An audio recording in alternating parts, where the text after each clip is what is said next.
നബി സല്ലല്ലാഹു അലൈഹി വസല്ലമ യുദ്ധം കഴിഞ്ഞ് മടങ്ങി വന്നാൽ പള്ളിയിൽ കയറി 2 റക്അത്ത് നിസ്കരിക്കും. എന്നിട്ട് ഫാത്തിമ റളിയല്ലാഹു അൻഹയെ സന്ദർശിക്കും. അതിനുശേഷമാണ് ഭാര്യമാരെ കാണാൻ പോവുക.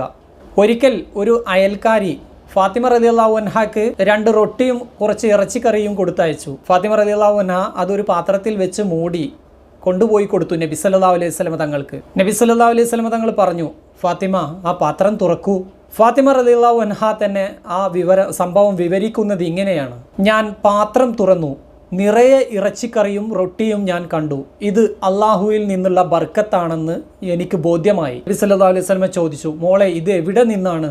ഉപ്പ, ഇത് അള്ളാഹുവിൽ നിന്നാണ്. അവന് ഉദ്ദേശിക്കുന്നവർക്ക് അവന് കണക്കില്ലാതെ കൊടുക്കും. നബി സല്ലല്ലാഹു അലൈഹി വസല്ലമ അള്ളാഹുവിനെ സ്തുതിച്ചു. ഇങ്ങനെ പറഞ്ഞു, ബനു ഇസ്രായേലിലെ സ്ത്രീകളുടെ നേതാവായ മറിയം റളിയല്ലാഹു അൻഹയുടെ പദവിയിലേക്ക് എൻ്റെ മകളെ ഉയർത്തിയ അള്ളാഹുവെ, നിനക്ക് സ്തുതി.